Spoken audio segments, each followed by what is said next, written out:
ಎಲ್ರಿಗೂ ನಮಸ್ಕಾರ. ಪುಷ್ಪಾ ಶೆಟ್ಟೀಸ್ ಕುಕಿಂಗ್ ಡೈರಿಗೆ ಸ್ವಾಗತ. ಇವತ್ತು ನಾನು ಮಾವಿನಕಾಯಿಯಿಂದ ಒಂದು ರೆಸಿಪಿ ಮಾಡೋಣ ಅಂತಿದ್ದೀನಿ. ನಾನಿಲ್ಲಿ ಒಂದು ಮಾವಿನಕಾಯಿ ತೊಗೊಂಡಿದ್ದೀನಿ. ಇದನ್ನು ಚೆನ್ನಾಗಿ ತೊಳೆದು ಒರೆಸಿಟ್ಕೊಂಡಿದ್ದೀನಿ. ಹೇಗೆ ಮಾಡೋದು, ಏನು ಸಾಮಗ್ರಿ ಬೇಕು ಅನ್ನೋದನ್ನು ನೋಡೋಣ.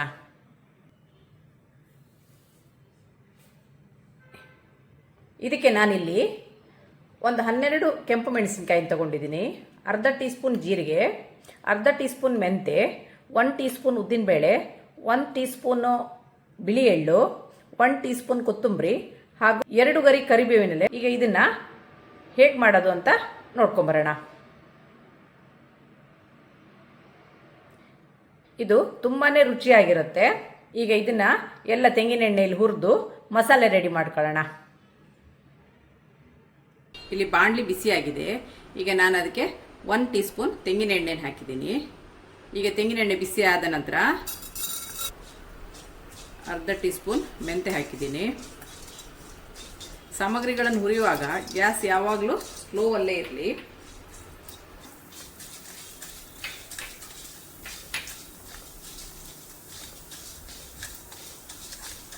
ಈಗ ಉದ್ದಿನಬೇಳೆ ಸ್ವಲ್ಪ ಕೆಂಪಗಾಗ್ತಾ ಬರುವಾಗ ಕೊತ್ತಂಬರಿ 1 ಟೀ ಸ್ಪೂನ್ನ ಹಾಕೋಣ. ನಂತರ ಸ್ವಲ್ಪ 2 ದೊಡ್ಡ ಗರಿ ಬೇವಿನ ಎಲೆ ತೊಗೊಂಡಿದ್ದೀನಿ, ಅದನ್ನು ಹಾಕ್ತೀನಿ.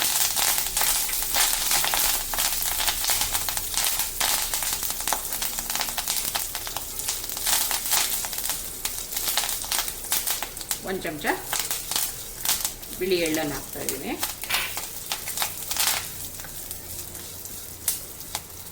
ಅರ್ಧ ಟೀ ಸ್ಪೂನ್ ಜೀರಿಗೆ,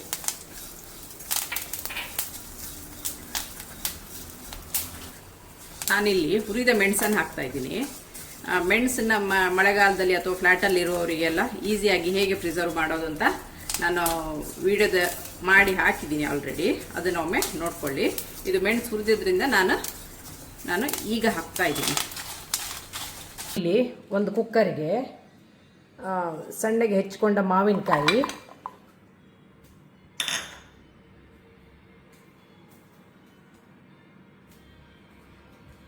ಸ್ವಲ್ಪ ಬೆಲ್ಲ, 1 ಹಸಿರು ಮೆಣಸಿನಕಾಯಿನ ಸೀಳಿ ಹಾಕ್ತಾ ಇದ್ದೀನಿ. ಇದಕ್ಕೆ ಸ್ವಲ್ಪ ಬೆಲ್ಲ, ಹುಳಿ, ಮಾವಿನಕಾಯಿ ಹುಳಿ ಇದ್ದರೆ ಹುಳಿ ಹಾಕೋ ಅವಶ್ಯಕತೆ ಇಲ್ಲ. ಮಾವಿನಕಾಯಿ ಹುಳಿ ಇಲ್ಲ ಅಂದರೆ ಸ್ವಲ್ಪ ಹುಳಿ ಹಾಕ್ಕೊಳ್ಳಿ, ರುಚಿಗೆ ತಕ್ಕಷ್ಟು ಹುಳಿನ ಹಾಕ್ಕೊಳ್ಳಿ. ಇಲ್ಲಿ ನಾನು ಹುಳಿ ಹಾಕ್ತಾ ಇಲ್ಲ, ಮಾವಿನಕಾಯಿ ಹುಳಿಯಾಗಿದೆ. ಇದಕ್ಕೆ ಸ್ವಲ್ಪ ನೀರು ಹಾಕಿ ಬೇಯಿಸ್ಕೊಂಡು ಬರೋಣ. ಈಗ ಹುರಿದ ಎಲ್ಲ ಸಾಮಗ್ರಿಗಳನ್ನು ನಾನು ನುಣ್ಣಗೆ ಪೌಡ್ರ್ ಮಾಡಿ ತೊಗೊಂಡು ಬಂದಿದ್ದೀನಿ. ಇದನ್ನು ನೆಕ್ಸ್ಟ್ ಪ್ರೊಸೀಜರ್ನ ನಾನು ಹೇಗೆ ಮಾಡೋದು ಅಂತ ಹೇಳ್ತೀನಿ. ಈಗ ಇದಕ್ಕೆ 1 ವಿಸಿಲ್ ಕೊಟ್ಟಿದ್ದೀನಿ. ಇದೀಗ ಆಗಿದೆಯಾ ನೋಡೋಣ. ಚೆನ್ನಾಗಿ ಬೆಂದಿದೆ. ಇದಕ್ಕೆ ನಾನು ಪುಡಿ ಮಾಡಿ ಇಟ್ಕೊಂಡಂಥ ಪೌಡ್ರನ್ನ ಹಾಕ್ಕೊಳ್ತಾ ಇದ್ದೀನಿ.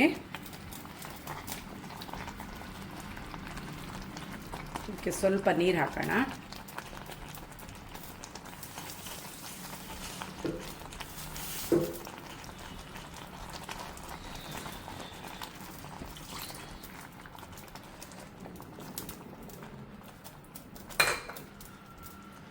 ಈ ಹಂತದಲ್ಲಿ ಹುಳಿ ನೋಡ್ಕೊಳ್ಳಿ. ಹುಳಿ, ಉಪ್ಪು, ಬೆಲ್ಲ, ಖಾರ ಎಲ್ಲ ನೋಡ್ಕೊಳ್ಳಿ.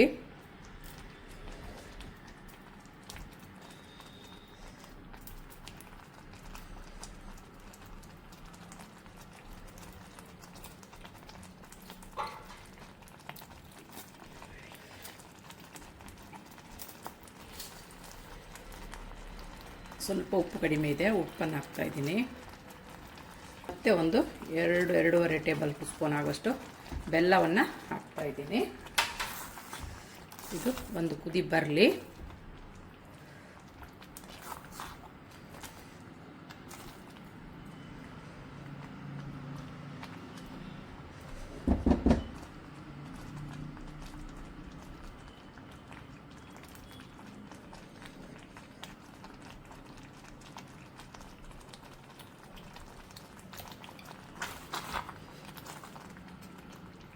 ವೀಕ್ಷಕರೇ, ಇದಕ್ಕೆ ನಾನು ಹುಳಿ ಹಾಕಲಿಲ್ಲ, ಯಾಕಂದರೆ ಮಾವಿನಕಾಯಿ ತುಂಬ ಹುಳಿ ಇತ್ತು. ಮಾವಿನಕಾಯಿ ಹುಳಿ ಇಲ್ಲ ಅಂದರೆ ನೀವು ಸ್ವಲ್ಪ ಹುಳಿಯನ್ನು ಸೇರಿಸ್ಕೋಬೋದು ಬೇಯುವಾಗ. ನಾನಿಲ್ಲಿ ಉಪಯೋಗಿಸಿಲ್ಲ.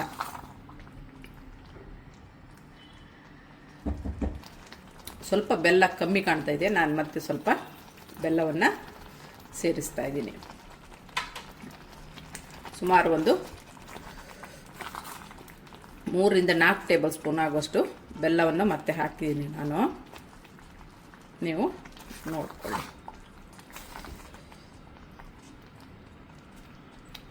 ಹೀಗೆ ಒಮ್ಮೆ ಮಾವಿನಕಾಯಿಂದ ಮೆಣಸ್ಕಾಯಿನ ಮಾಡಿ ನೋಡಿ. ಇಲ್ಲಿ ಎಲ್ಲವೂ ಹದವಾಗಿದೆ. ನೀವು ಇದನ್ನು ಒಮ್ಮೆ ಮನೆಯಲ್ಲಿ ಟ್ರೈ ಮಾಡಿಕೊಳ್ಳಿ. ಸಿಹಿ ಸಿಹಿ, ಹುಳಿ ಹುಳಿ, ಖಾರ ಖಾರ ಮಾವಿನಕಾಯಿಯ ಮೆಣಸ್ಕಾಯಿ ಸವಿಯಲು ಸಿದ್ಧವಾಗಿದೆ. ಇದಕ್ಕೊಂದು ನಾವು ಒಗ್ಗರಣೆ ಕೊಡೋಣ. ಈಗ ಗ್ಯಾಸನ್ನು ಆಫ್ ಮಾಡ್ತೀನಿ. ಈಗ ಇಲ್ಲಿ ಒಗ್ಗರಣೆಗೆ ಸೌಟನ್ನು ಇಟ್ಟಿದ್ದೀನಿ. ಇದಕ್ಕೆ 1 ಟೀ ಸ್ಪೂನ್ ಆಗುವಷ್ಟು ಎಣ್ಣೆನ ಹಾಕ್ತಾಯಿದ್ದೀನಿ. ಇದಕ್ಕೆ 1 ಟೀ ಸ್ಪೂನ್ ಎಣ್ಣೆನ ಹಾಕಿದ್ದೀನಿ. ಅದಕ್ಕೆ ಸಾಸಿವೆನ ಒಂದು ಅರ್ಧ ಟೀ ಸ್ಪೂನ್ ಹಾಕ್ತಾಯಿದ್ದೀನಿ. 1 ಮೆಣಸನ್ನು ಪೀಸ್ ಮಾಡಿ ಹಾಕ್ತಾಯಿದ್ದೀನಿ. ಹಾಗೂ ಸ್ವಲ್ಪ ಕರಿಬೇವು.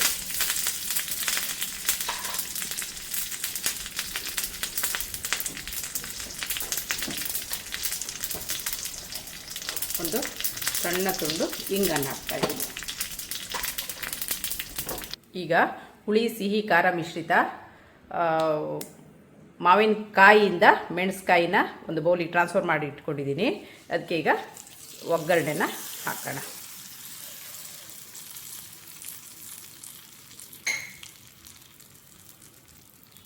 ವೀಕ್ಷಕರೇ, ನಿಮಗೆ ನನ್ನ ಈ ರೆಸಿಪಿ ಇಷ್ಟವಾದಲ್ಲಿ ಪುಷ್ಪಾ ಶೆಟ್ಟೀಸ್ ಕುಕ್ಕಿಂಗ್ ಡೈರಿ ಇದಕ್ಕೆ ಒಂದು ಲೈಕ್ ಕೊಡಿ, ಶೇರ್ ಮಾಡಿ ಹಾಗೂ ಕಮೆಂಟ್ ಸೆಕ್ಷನ್ನಲ್ಲಿ ಕಮೆಂಟ್ ಮಾಡಿ.